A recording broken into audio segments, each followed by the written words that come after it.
வர வர நம்ம பொண்ணுங்களுக்கு ட்ரெஸ்ஸு ரொம்ப கம்மியாகிட்டே இருக்கு. அதில் வேலை இந்த புக்கு அம்மாவாசை பார்க்கல, இல்லை நம்ம எடுப்பேன். அண்ணா அண்ணா பார்த்து தொலைச்சிட்டேன் மணி, என்ன பண்ணுறது? சரி, கங்கை கொண்டார் ஒழுங்கா ஹிந்தி கற்றுக்கிறானா? பகத் அச்சா சீக்கிராஹே, பகத் படே சீக்கிரஹே. என்ன நீ ஹிந்தி பண்ற? கூட உட்காந்து படிக்கிறியாங்க? இல்லைங்கண்ணா, அப்படியே கிராசிங்கில் பிக்கப் பண்ணதுதானுங்க. தம்பி நல்லா ஹிந்தி கற்றுக்குறானுங்க. அதை விட தம்பிக்கிட்ட தமிழ் அந்த அம்மா நல்லா கற்றுக்குச்சுங்க. அடுத்த சங்கர் படத்துக்கு அந்த அம்மா தான் டயலாக். ஃபாரஸ்ட்டை பார்க்கறதுக்காக வெளிநாட்டுக்காரங்களாம் காத்துட்டு இருக்காங்க சார். உட்கார சொல்லியா வரேன்.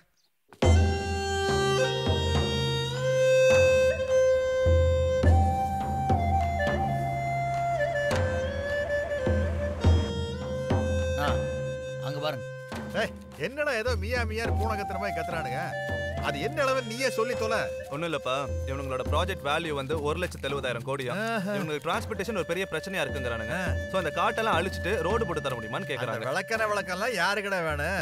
அதில் நம்மளுக்கு என்ன கமிஷன் வரும் அதை சொல்ல சொல்லு. 30% இப்போ 30% 40% தரங்கிறாங்கப்பா. ஆனா 40% கொடுக்குறா அப்படின்னா போறதுக்கு ஒரு ரோடு வரதுக்கு ஒரு ரோடுன்னு 4-வே ட்ராக்கா போட சொல்லிடுவோம். எங்க நாட்டை விட உங்க நாடுகள் எல்லாம் நிறைய இடம் இருக்குது, கடற்கரையும் இருக்குது, ஜனத்தொகையும் ரொம்ப கம்மி. அப்படி இருக்கீல இந்த மாதிரி ரிஸ்கான ஃபேக்டரியில உங்க நாட்டுல போடாம ஏன் எங்க நாட்டுல கொண்டு வந்து போடுறீங்க? Why why We Swedish are well known for environmental awareness. We know that's going to cause deforestation and even kill a lot of people if you organize a project. அதனாலே ப்ராப்ளம். அப்பா அவங்க நாட்டு மக்களுக்கெல்லாம் இந்த சுற்றுச்சூழலை பத்தின விழிப்புணர்வு அதிகமா இருக்கான். அதனால இந்த ஃபேக்டரி அங்க ஆரம்பிச்சா மரங்கள்லாம் அழிஞ்சிடும், மக்கள்லாம் செத்துருவாங்கன்னு அவங்களுக்கு நல்லா தெரியும். அதையும் மீறி இவங்க ஆரம்பிச்சாங்கன்னா மக்கள்லாம் போராட்டம் நடத்துவாங்களாம். வாஸ்தவம் தான். நம்ம நாட்டு ஜனங்க பாவம் அப்புறாணிக்கு தானே இல்லடா.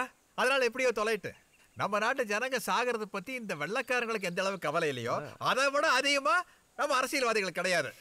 நமக்கு எவன் செத்தா என்ன, நம்ம கமிஷன் எவ்வளவுங்கிறது தானே முக்கியம். ஏறுங்க வண்டியில. Come let's go. He says India is for sale. ஏனா இந்த வெள்ளக்காரனோட சேர்ந்துட்டு நாகரா சொல்ல மரத்தை வெட்டலாங்கறான். பெரிய யோகி மாதிரில பேசுவான். யோக்கியமான அரசியல்வாதிக்கு அவரன்னு ஐயா நல்ல கண்ணுவா. நாகராஜ சொல்லம் தானடா. இப்போ இந்த மரத்தை பூரா வெட்டிவிட்டா என்ன ஆகும்? மரத்தை பூரா வெட்டிட்டா வெறும் மழை தான் இருக்கும். மழை மட்டும் தான் மிஞ்சுமா? அது எப்படி இருக்கும்? பெரிய மழை பெஞ்சதுன்னா மண்ணெல்லாம் கரைஞ்சு போயிட்டு வெறும் பாறை தான் இருக்கும். அப்போ நமக்கு பாறை மட்டும் தான் மிஞ்சும். அதான் வெடி வச்சு தகத்து கிரானைட்டுன்னு வெளிநாட்டுக்கு ஏற்றுமதி செய்கிறோம்ல. கல்குவாரி கேள்விப்பட்டதில்ல நீ? அப்போ தரையாவது மிஞ்சுமா? அதான் பிளாட் போட்டு வித்துறாங்கல்ல, அப்புறம் எப்படி தர மிஞ்சும்? அடா பாவீங்களா. டேய் மலை முழுங்கி மகாதேவங்கள புராணத்தில் படிச்சிருப்ப. இந்த போறாங்க பாரு, இவங்க தாண்டா உண்மையான மலை முழுங்கி மகாதேவங்க.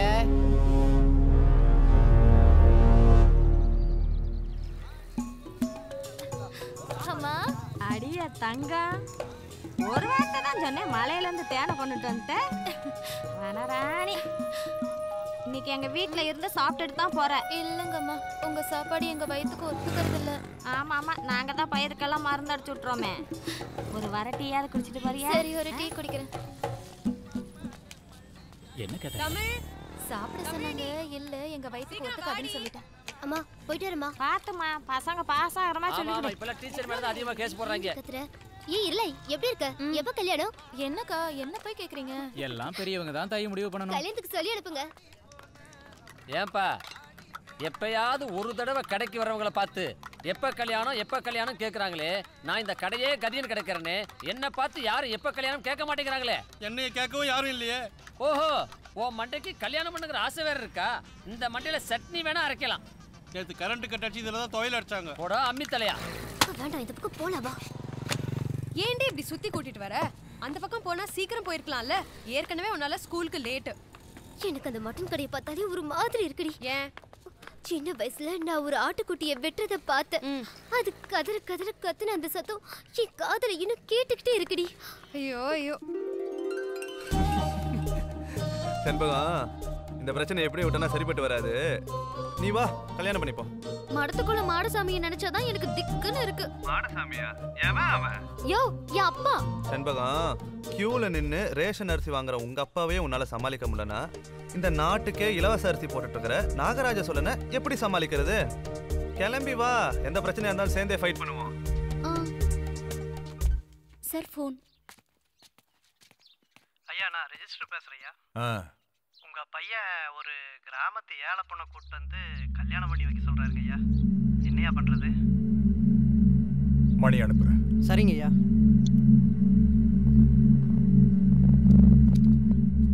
வணக்கம். வணக்கம் சார், எப்படி இருக்கீங்க? நல்லா இருக்கேன். குழந்தைகள்லாம் நல்லா இருக்குங்களா? எல்லாம் நல்லா இருக்காங்க. அது சாட்சி கையெழுத்து போட்டு இவங்க கல்யாணத்தை சிறப்பாக நடத்த சொல்லி இவங்க அப்பா அனுப்பிச்சி வச்சாரு.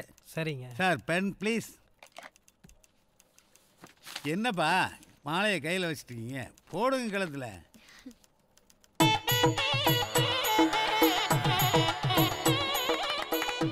Very good. எங்களை ஆசீர்வாதம் பண்ணுங்க மாமா.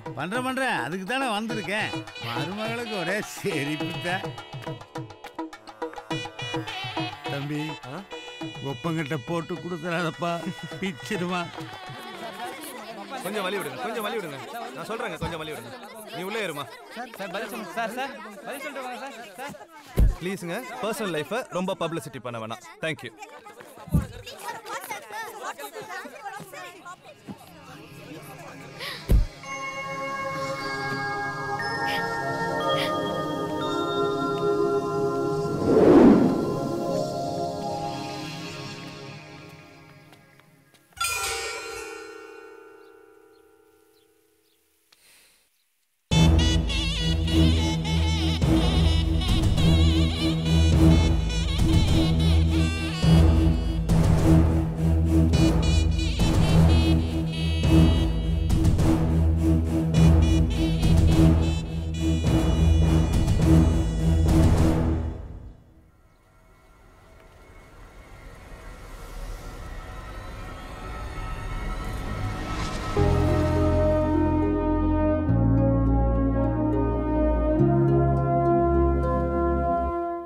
அப்பா, எங்கள் அம்மா இருந்திருந்தா சாவி கொத்தை கையில் கொடுத்து இந்த குடும்பத்துக்கு எல்லாமே நீ தான் உள்ளவா மருமகளேன்னு கூப்பிட்டுருப்பாங்க. சாவி கொத்துக்கு நாங்கள் போகிறது? ஆனால் ஏற்பாடு பண்ணி வச்சுருக்குறேங்க. அண்ணா இந்தாங்க. இதுக்கு நீ வச்சிருக்க? ஆமாம், அக்காளுதுங்க.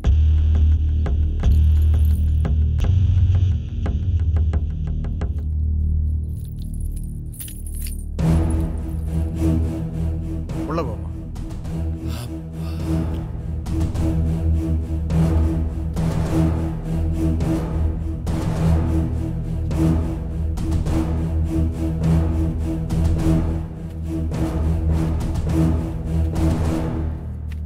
என்னால் தான் தமிழ்நாட்டு அரசியலை தாண்ட முடியல. நீயாவது டெல்லி பாலிடிக்ஸ்ல ஒரு பவர்ஃபுல்லான ஆளோட பொண்ணை கல்யாணம் பண்ணி பார்லிமெண்ட்ல ஒரு என்ட்ரி கொடுத்து எதிர்காலத்தில் ஏன் வயசு வரும்போது இந்திய அரசியல்ல ஒரு பவர் மேக்கரா இருப்பேன்னு பார்த்த.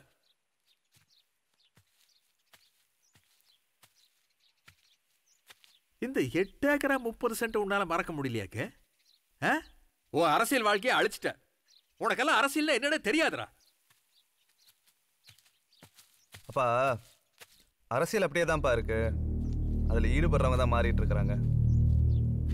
அப்பா, நீங்கள் போன தலைமுறைப்பா, நான் இந்த தலைமுறை. செஞ்சுக்கிட்ட கல்யாணம் தன்னோட அரசியல் வாழ்க்கைக்கே பிரச்சனை ஆகும்னு சொல்லி அதை மறைச்சவருப்பா நீங்கள்.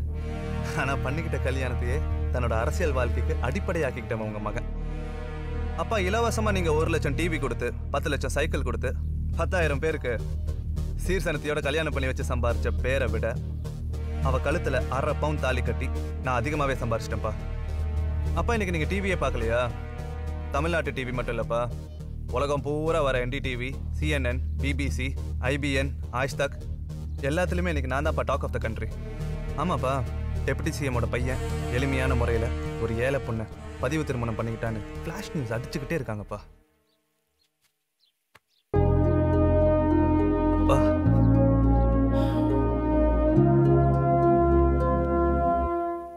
போட போட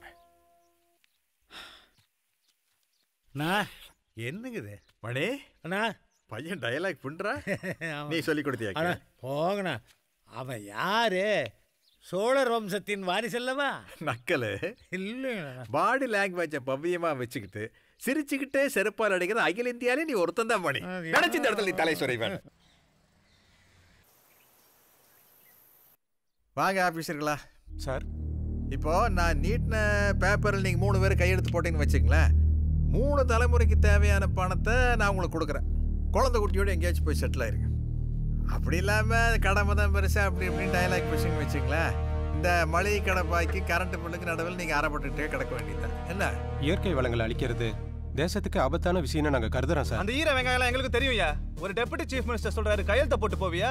விளக்க சொல்லிட்டு இருக்க. நீ என்னடா சல்ல முழுன்னு அவங்க மேல ஏறுற? நம்ம எல்லாம் டெம்பரவரிங்கடா, அரசியல்வாதிங்க. 5 வருஷம் கழிச்சு காணாம போனாலும் போயிருவான். அவங்க எல்லாம் பர்மனன்ட். இது பாருங்க, அவனுக்கா நான் மன்னிப்பு கேட்டுக்கிறேன். நீங்க அவசரப்பட்டு ஒரு முடிவுக்கு வந்துடாதீங்க. நல்லா யோசிச்சு பதில் சொல்லுங்க. ஆனா என்ன யோசிக்கணும்? இவனுங்க தான் மரத்தையே கண்டுபிடிச்ச மாதிரி பேசுறானுங்க.